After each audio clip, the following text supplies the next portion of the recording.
guys, my name is Osman. I'm going to show you guys how to use aircrack in Kali Linux, and as an alternative I'll show you how to use reaver as well. Just a quick video on different methods to use to accessing the WPA and the WPA2 router keys.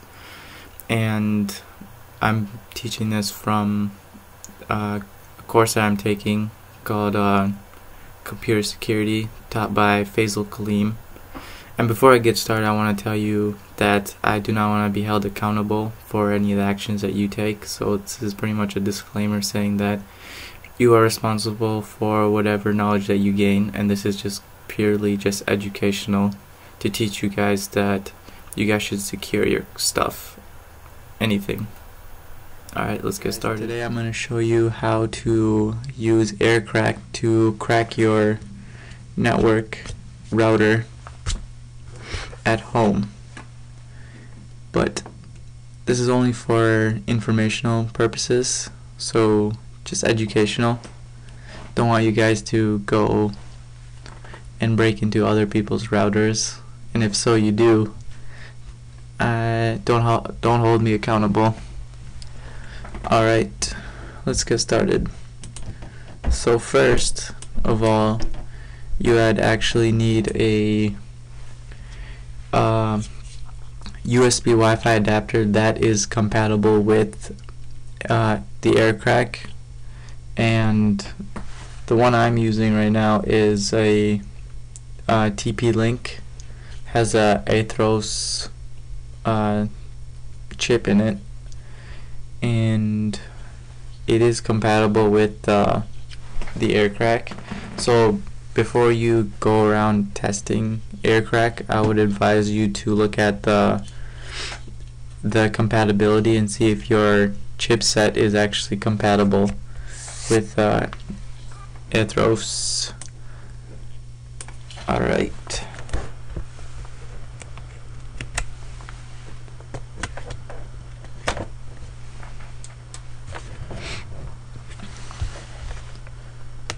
Alright, so first off, you'd want to put your computer into monitor mode, and to do that you would use the command airmon-ng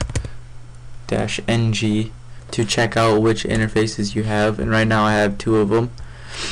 WLAN 0 Intel AC, that's my laptop interface, and then the WLAN 2 is my Athos, the TP-Link USB Wi-Fi, my wireless USB connection. So to start monitor mode, you just do airmon-ng start, and then the name of the chip or the interface, and the one I want to use is WLAN 2. So I would just type in WLAN 2 and let that kick in, and now as you can see it became into monitor mode. For some of you guys, you'll get like this error that says not an error, but it'll say what is it, airdump would not these processes will interfere with airdump or something like that.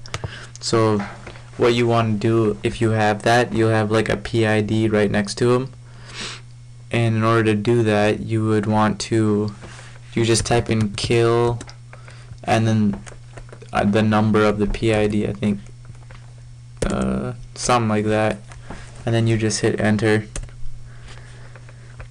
See, right now I got no such processy because I don't have any right now. But yeah, you just go through the list and then just kill them one by one. The next thing you would want to do is, I do have some of these written down right here, so I'll have them in the description below, so you guys don't have to type them if you don't want to. You can just go through the listing as it goes. So the next thing you want to do is airmon-ng airodump airmon-ng, and then the name of the interface that popped out. So right now the name of this interface is mon0, and I'll use that.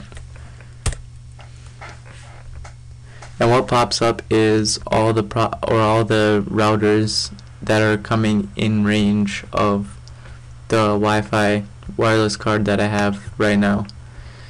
And if you keep this running, it'll eventually start picking up more and more.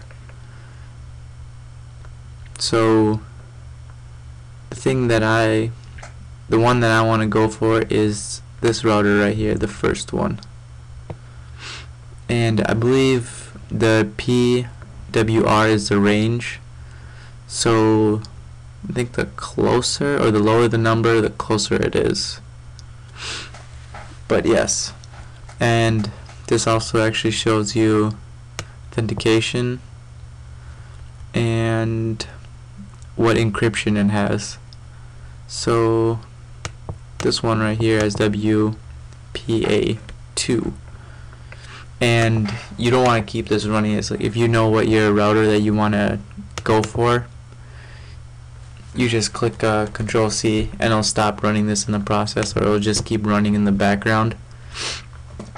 So after you found out what router you wanted to attack,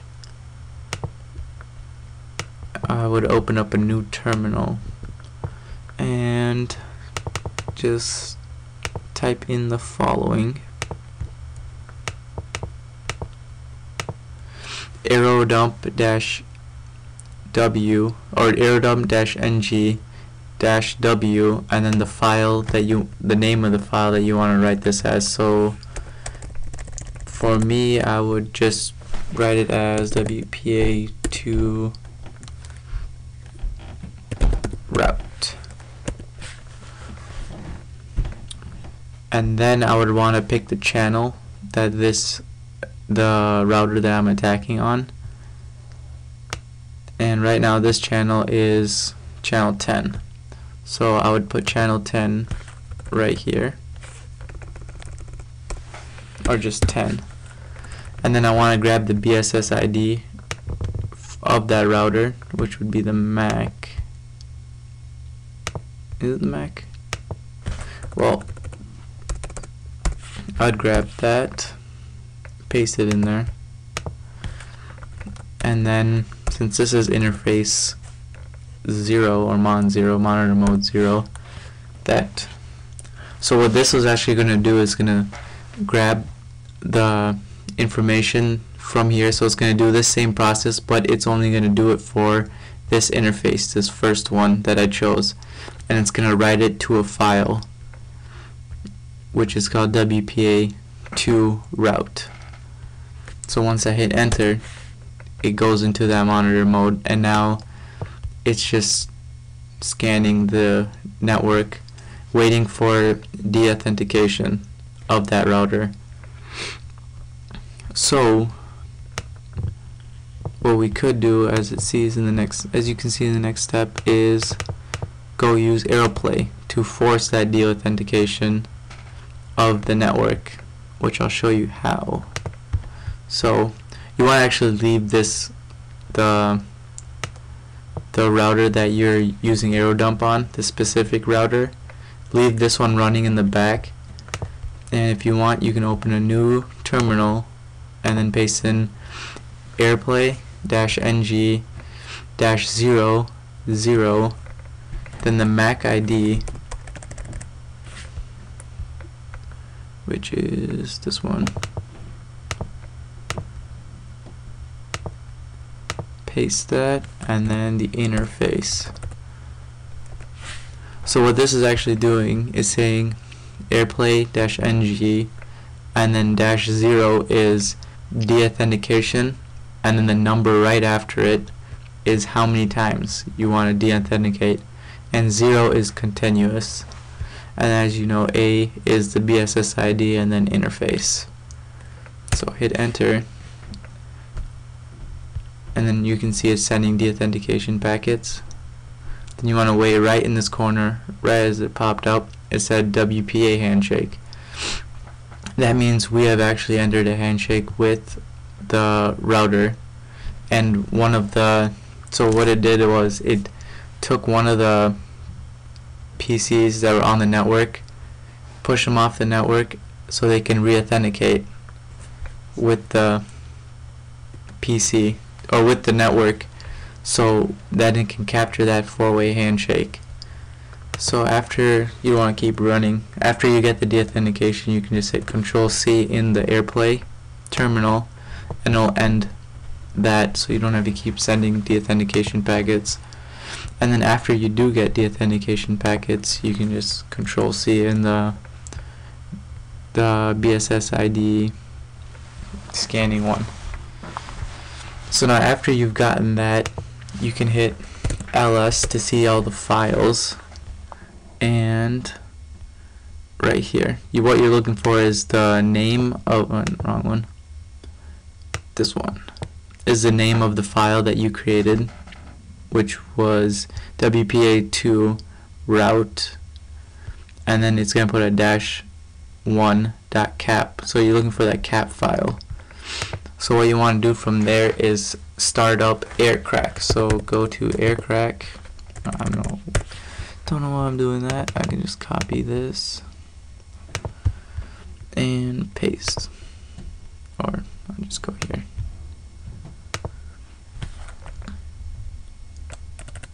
So grab the name of the file that you want, or that got pasted, route.cap. So what this is going to go through is going to go through the user shared, or it's going to go through this route right here, and it's going to go through the nmap list of all the names. And I don't think that this has the password to the ID, because I have tried it before.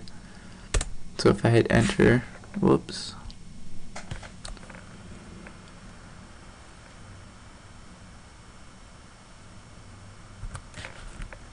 spelled this wrong.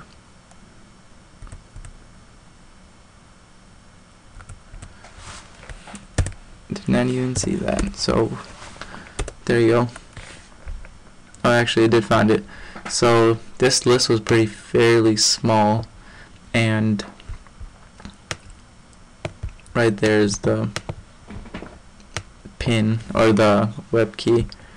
But what this actually does, it goes through a list of dictionaries of just words, and then it'll try finding one that fits the four-way handshake, and it'll just like match it up. And if they do match, then that's how you get your key. But I can actually show you the route. So if you wanted to like add more dictionaries, which you can get I found one that was like 125 gigs, and you can torrent that. It was on the Linux forums. So you just go to computer, file system, users, share, then go all the way down to word list right there. And then in here is just a bunch of just lists of words, as you can see right here. So if you check right here, it's just these are all just words and passwords that people might use. And you can actually so if you know like the router, that like the manufacturer router, you can actually go and put in like what would the default password be for the router, and sometimes people don't even change it. So you can just use that against it. If that doesn't work, then you could use names. Most likely people use names. But yeah, this is actually, so that's how you would actually crack a router with a dictionary. But there's actually another method which I would like to use, which is actually using reaver. So you'd go through the same steps using airmon-ng, put your card into monitor mode, and then after you have put it into monitor mode, what you want to do is hit wash-i-mono0, and what this does, it actually finds the router, and also if they have a WPS, or not the WPS version, but WPS lock on. And as you can see, the one router that I attacked does have WPS locked. Oh, what did you do with the internet, Ezra?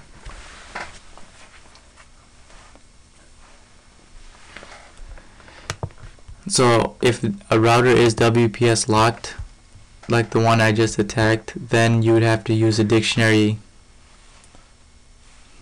Then you have to use the dictionary method, and you have to find the like a keyword that would be used in that dictionary.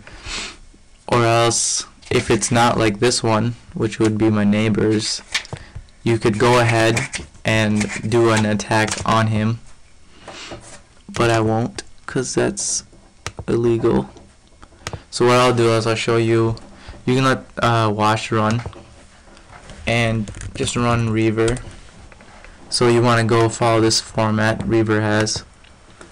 So we can try it. Reaver -0 -b -vv. So as you can see, it's waiting for the beacon. It's gonna go up to channel.